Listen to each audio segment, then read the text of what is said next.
Hey everybody, welcome back to Screen Review. Again, my name is Megan. And I'm Dina, and before we start, make sure to follow all our social medias at Boca Tribune on Instagram, Facebook, and Twitter. And if you like this live show so much, you can rewatch it on YouTube as well at Boca Tribune.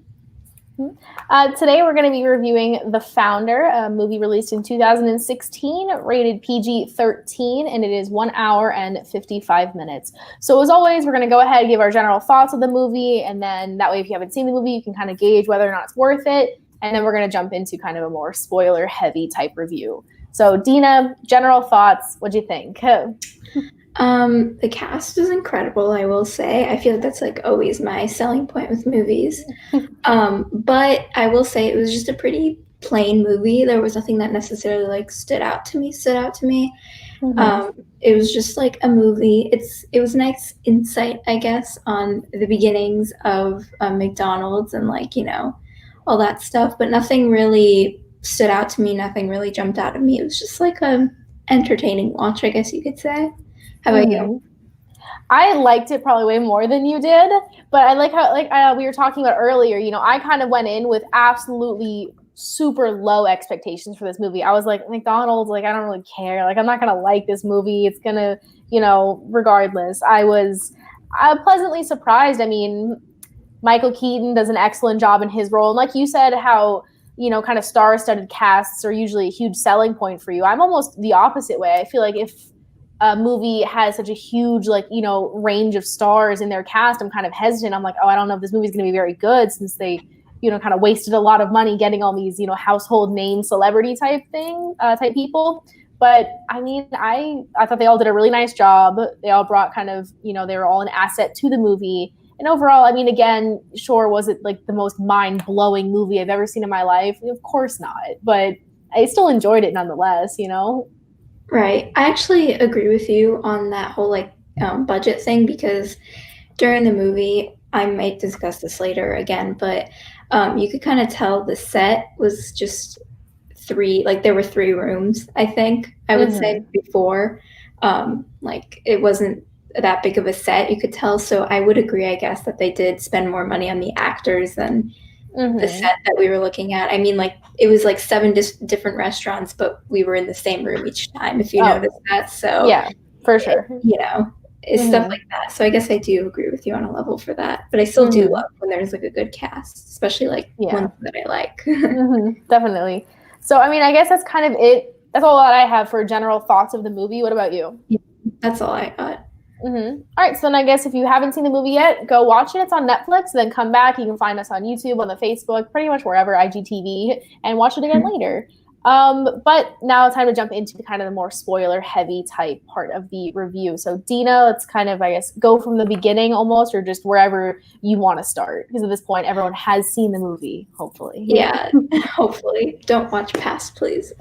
So I guess we kind of start with this monologue type thing with Michael Keaton. He has a lot of actually monologues in this movie, just talks just about speeches and whatever. So he's kind of, I guess, preparing for this sales pitch, because I believe we're in the 50s or 60s. 1954. Ancient times, yeah. Ancient times, before there was TV marketing and whatnot. People went door to door. He was basically a door to door salesman type guy. Well, not really, whatever.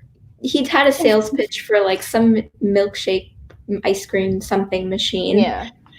And, you kind of, in the beginning of the movie, you kind of see his anguish. He's not really making any sales. He's just on the road all the time. And then out of nowhere, you kind of see him talk about how he just got a call that this one place, restaurant place that we will soon to be known as McDonald's, is requesting 8 of these machines or something like that. And that's apparently an absurd amount for these machines. So, our main Michael Keaton, aka Ray Kroc, right? He goes to this new McDonald's place. You can hear while they're on the phone, it's you can hear there's commotion in the background, people yelling, whatever, in the restaurant. So he goes to this McDonald's place, and he is just amazed by and the quality of the food and like how fast it came to him, because at the time it took like 30 minutes for food to get to you and it wasn't even good, like if you went to like a drive-through type place. And there they did it really fast, which is kind of like his selling point, right? Mm-hmm.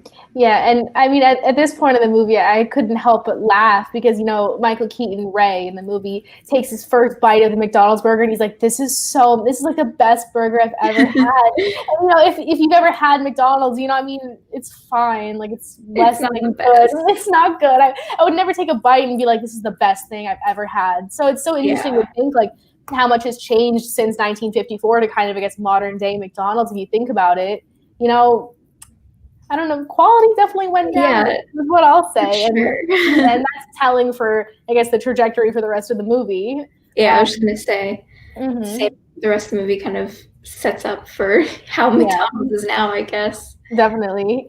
And I will say that, Ray, as he's kind of going around, bouncing from restaurant to restaurant, trying to sell these like, milkshake things, he's striking out everywhere. But I will say that his actual sales pitch itself was really good. Like it's a very convincing kind of sales pitch. He's very passionate about it. Like, I mean, he's just kind of your typical salesman, just talking at you in a sense. And so you're just like overwhelmed. And you're just like, fine, like I'll buy it. Just leave me alone. Basically. Yeah, so I mean, he's definitely talented in that kind of regard, I would say. So basically with his, persistence is kind of a theme throughout this movie, a motive, if you will. He comes to this like McDonald's owned by these two brothers, Dick and Mac, right? Dick and Mac McDonald, which is like kind of funny names. Just like I know. Lines. I'm just thinking about Nick Offerman, to be completely honest with you. Yeah, he does play one of the brothers. Yeah, so that's just, if I'm laughing, I'm just thinking about Ron Swanson. Like, that's just what's happening. So anyways, he like meets them and they kind of go on this whole rant. It was very long about how they started the business. And, it felt kind of like documentary type at that point. Like, it felt like you were interviewing like present day them and they were talking about their past, you know what I mean? Where he was kind of just like, oh, my brother and I, we always want to move to Hollywood. And then they bought like a theater right before the Great Depression. And then somehow they made their way to opening the McDonald's. And like, you kind of find out in the first few scenes that their whole selling point is that they make their food really fast. They have this like efficiency, whatever, where they can make your food in like 30 seconds, which McDonald's, I would say, kind of maybe 45 seconds now, but they're still pretty fast on that. It is fast food, and I guess you kind of learn that they came up with fast food because of this. It was so revolutionary, and Ray Kroc saw that, and he was like kind of, I guess, businessman like spark in his mind, and he thought it was really cool, and he was like, you guys should franchise because this is just an amazing concept. Like, your burgers are really good, and you make them really fast, and you have like this and that on your menu. Like, you're good at it. And they were like, we tried but failed, basically. And you also, in the beginning, get the beginning of those golden arches, they call them, but I never called it that. I always just called it the McDonald's M. But basically, it was like just like this idea that it was like a golden arch, so wherever you went, you could see the McDonald's franchise or something, something like that. Yeah. So I mean, Ray kind of pitches to Dick and Mac McDonald and says, you guys should franchise. You should franchise. Like, this is such a crazy idea. He falls in love with the golden arches type idea because they have this like prototype picture on the wall, and he's just blown away by it. He thinks it's beautiful. And the brothers kind of explained to him, they're like, oh, well, we've tried to franchise. We have a few locations where we tried here, here, here, and here. He points on a map to them, and he says, it just got too difficult because we couldn't maintain the quality from being in San Bernardino, California, and kind of trying to manage other restaurants throughout California. They had a couple in Southern California, one in Sacramento, I believe, and then one in Phoenix. He's like, this was Dick speaking. He said, I can't quite, like, we can't control the quality. Like, the one in Phoenix was selling something random that we didn't approve of. And like, we just want our brand to be consistent throughout all these kind of locations. And we couldn't manage that. So, there's no point in trying. And then you kind of find out also Mac McDonald's going through some health issues. And so the stress of trying to franchise in the past had put him in the hospital. And so they're kind of wary of even trying. So at this point, Ray almost gives up, and he kind of goes back to trying to sell his little milkshake things. He really does give up, because you kind of get introduced to his wife, who's played by Laura Dern, who we love. Love her. I will never say a negative word about her. We're there for like one of our first shows, Marriage Story. Yes. Is a very common theme. Anyways, so Laura Dern plays his wife, and you kind of get introduced to their very not good relationship. They definitely, you can see they have marital troubles from like the very first second you see her. And she basically immediately shuts down Ray's idea of franchising McDonald's, basically, because she's like, why do you have to venture out that far? We're comfortable, basically. And he was like, I never want to settle. And she was like, please settle, you're with me. And don't think that this villainizes her character, because actually her character is a good person later in the movie. She becomes very proud of Ray. Ray is the bad one, I would say. Ray is the worst. That's why he initially gave up and just went back to milkshake, whatever, selling that milkshake machine thing. But he did hate it, and you could tell that he hated it. But the thing is, it was kind of almost insinuated at this point in the movie that, through the introduction of Laura Dern's character, his wife, that he's kind of become obsessed with these ideas in the past before, where he's just like, oh, it'll work. And now here he is like selling little milkshake things. But apparently, I guess later on in the movie, when they go to the dinner club thing, the supper club, you find out that like he tries to get all his friends to invest in the newest, like, latest, greatest thing, like his best idea ever. And it's just... I will not say anything nice about Ray. This will be a theme. I don't like him, and it will be very obvious to see my bias. But then, after his wife shuts him down, he eventually does go through with it. And keep in mind, he mortgages their house, which comes back to bite him. He does it without telling her. So he later, but basically he bought this big part of McDonald's. I don't really know how business works, but basically now he's franchising McDonald's. And he proposed a deal with Coca-Cola, which they mentioned in the beginning, which I thought was funny. It's like, now I'm pretty sure, no, I am sure they're partners. I feel like you don't go to like McDonald's without saying Coca-Cola, not soda, that type of thing. That's fair. And so you can kind of see he's like making moves with this McDonald's thing. And so he goes to dinner with his rich friends at like this fancy restaurant booth that is used for every single restaurant they go to throughout the entire movie. Again, as earlier we said, big cast, small budget for the set. And so he goes with his rich friends, and basically his friends are like, oh, I heard you bought a restaurant, like, haha, that's silly. And then he was basically just like, you guys should buy a location, something like that. And so from there you kind of see Ray spiraling, and he wants people to like buy a location so they can run a McDonald's location, so he can like franchise the whole thing.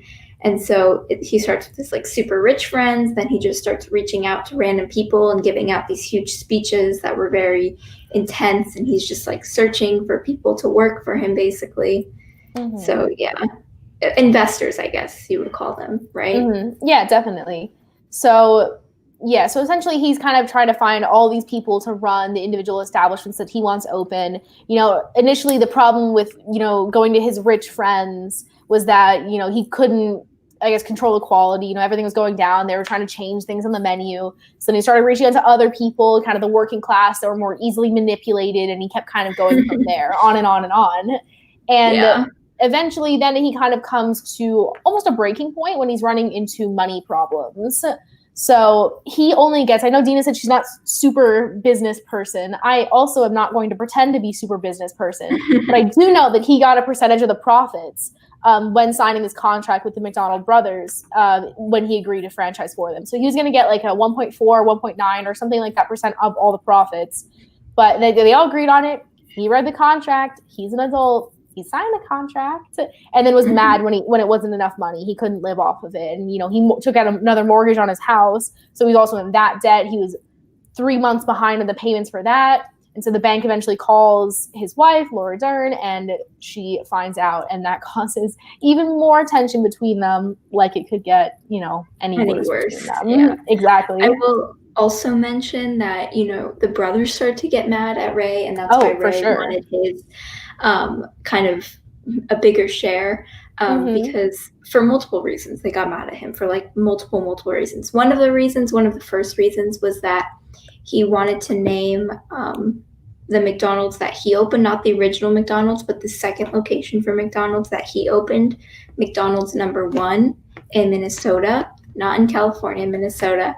And they got really annoyed by that. They were like, what does that make us? Like, who are we?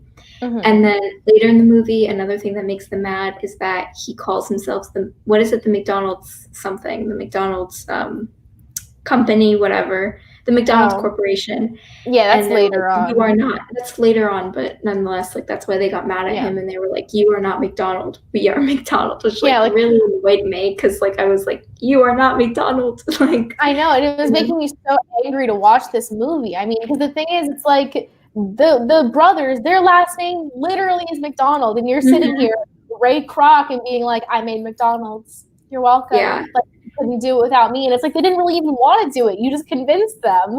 And you kind of see this whole entire thing spiral, it makes me very angry. Just regardless. Anyways, Mac is also annoying, man. he's so annoying. This movie made me very upset. But Mac McDonald, as we said earlier, is suffering through some sort of health issues, and he has diabetes, among a few other things, I believe. And he got into a phone argument with Ray, and at this point, Dick McDonald had been taking all the calls from Ray because Mac couldn't handle the stress of it, because again, he had diabetes and he was prone to kind of, ending up in the hospital because his blood sugar was spiking and dropping, and blood pressure and all of that. So, as soon as he takes the phone from Ray, and I believe I'm jumping around in the movie, but I wanted to talk about it. Mac passes out because just Ray falls. Just falls. He just drops the phone, and that's it. Because Ray is going absolutely insane on the phone, and apparently the quotes that he was saying on the phone to Mac McDonald are real. Where essentially he was saying like, "Oh, if my competitor were drowning, I would stick a hose in their mouth, to further the process, like dog eat dog, that kind of thing." Those are all real quotes that the real Ray Kroc said. I looked it up. This movie apparently is very accurate. It makes me even more upset. I will say another thing. Also, we're just gonna skip around at this point near the end of the movie. You kind of, again, he calls it the McDonald's Corporation, and he talks about, at the end of the movie, they have like this whole lawsuit, whatever. Didn't really, again, I don't understand how that stuff works, but basically, there was like this scene in the bathroom where I believe it was Dick and Ray, and they were in the bathroom, and Ray was like, you saw how our business works. We gave you a whole tour, at the beginning of the movie. He was like, why didn't you just kind of steal our idea? And then basically Ray was, in response, just said, McDonald's just sounds like a good American man, it sounds like a good American thing. And later, actually, at the very end of the movie, they show a quote from Ray Kroc saying basically the same thing, where he's like, McDonald's, the name, it flows easy. It's just basically it sounded so wholesome and genuine, and just like this American man that you won't, push away kind of thing, which is just like so annoying. And, on this theme of Ray Kroc getting everything he wants, in the middle of the movie, you kind of see him have a little, I guess kind of not affair at this point, just you can see he has interest in one of his investors' wives, Joan, I don't know. Joan, yeah. And she, they kind of, whatever, they have a little connection, I guess, or something. He catches her eye or whatever. Later, he wants a divorce with his wife, played by Laura Dern. We love Laura Dern. We love Laura Dern. Yeah, and he wants a divorce with her, and he's just like, you know what? Give her the house, give her the insurance, give her anything, but don't give her the company, which just like really annoyed me. And then in the end, he ended up marrying Joan. it was just like he literally got everything he wanted. I feel like we're just roasting Ray Kroc right now. And we absolutely are going to. I'm not even done. Like I have a big roast coming right now. Just because he made me so angry. If you guys are a fan of Ray Kroc, I'm so sorry. It's not going to go well for him right now. Because I don't know. Someone might be. They might be like, oh, I'm an entrepreneur. Like stealing is so cool. You know? Yeah. Maybe there's someone like that. But regardless, so by the end of it, Ray takes everything from them. He trademarks the name McDonald's because he loves it so much. It's a good American name. That's why the name of the movie is The Founder, because he calls himself Ray Kroc, the founder. It's like, ridiculous. So he trademarks the name, and eventually, Dick and Mac McDonald had to take their own last name off of their restaurant because so kind, so gracious. He allowed them to keep their one location in San Bernardino. You're welcome. But then, you want to know what he did? He opened a location right across the street and ran them out of business. Oh my God. I was just going to Google. I was literally just Googling if it's still standing, but you just said it's out of business. Yep. Because Ray Kroc opened a McDonald's, the name McDonald's, across from the original, no longer McDonald's, called like Big M or something. Because they couldn't say McDonald's because Ray Kroc trademarked it. He opened it right across the street and ran them out of business. Oh, but don't worry. In the settlement, they got $2.7 million total. That's what they got. By the end of the movie, you could hear Ray Kroc bragging about how McDonald's brings in an annual revenue of $700 million. They said that if the brothers kept their share and because basically at the end of the deal, again, don't understand how this stuff works, but at the end of the deal they had this thing called a handshake deal that the brothers reluctantly agreed to, and so since you can't find proof of a handshake deal, they never actually got their share of the company, for the company using their name, what's that word, not trademark, royalties. They never got their royalties from the company. So but if they could prove that handshake deal, they would be worth $100 million at this point. They would have gotten revenue of $200 million, which isn't even enough considering how big McDonald's is.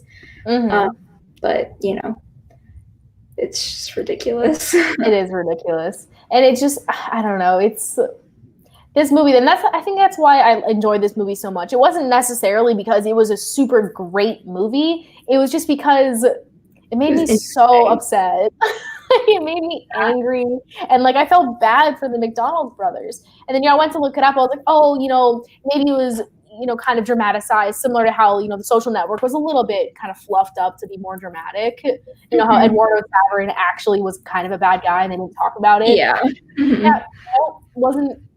From what I could find, it fairly stuck to the truth pretty closely. I would say, even though I would say it's a movie, but it also is a real story, I would say it kind of shows this humble beginnings doesn't mean humble everything kind of thing.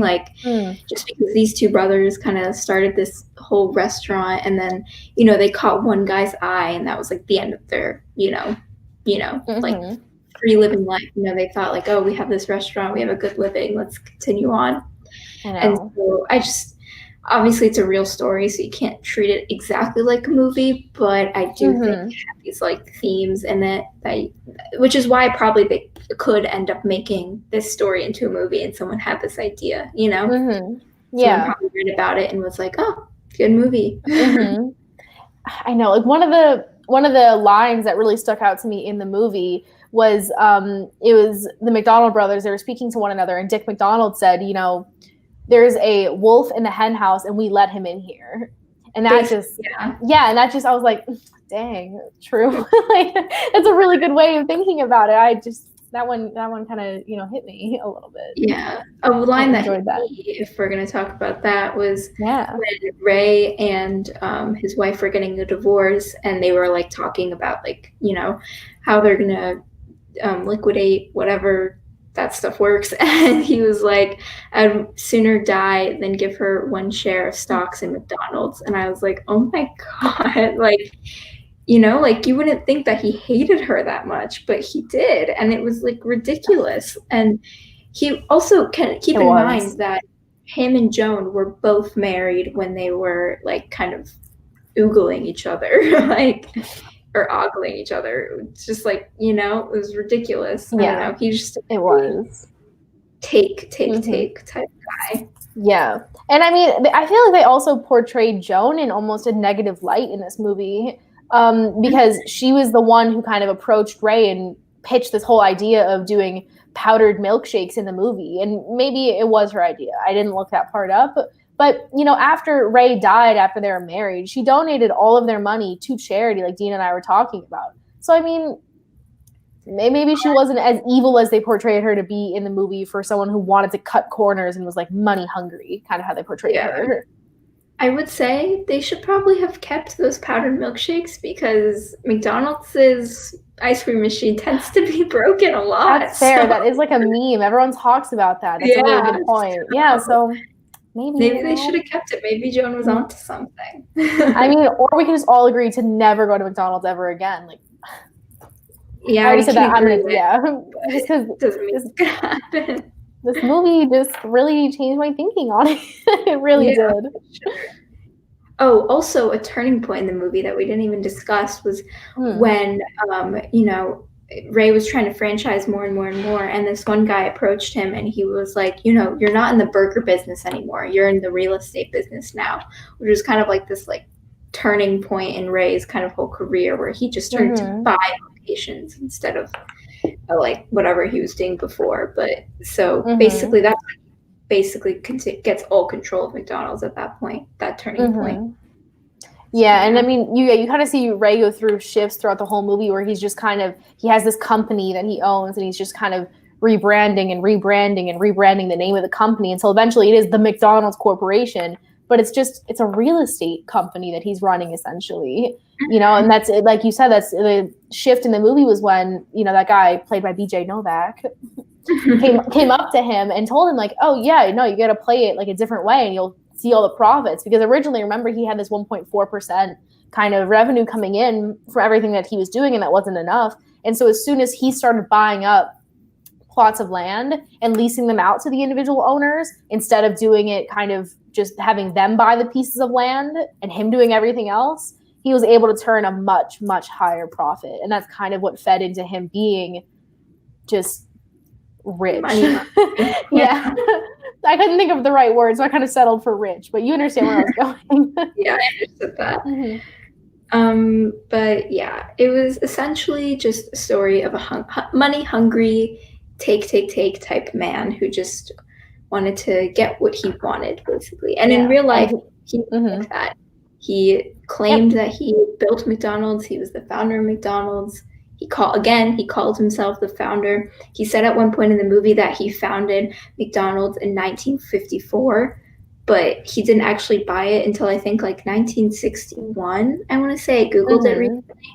So I don't know. Very corrupt, very business-like. And that's the thing. Like I enjoy this movie. I would say watch it. It was entertaining. Like again, it wasn't like mind-blowingly like gorgeous with the the cinematography and like no real symbolism or anything, but it was an entertaining movie. I personally enjoyed it pretty much the whole time. Sure, I mean there were slow parts and everything, but Michael Keaton did an incredible job in his role, I will say. Sure. Laura Dern, I will never say anything bad about. I will never say anything bad about her. Never. Other than that, I mean there's a star-studded cast. Nick Offerman, I love.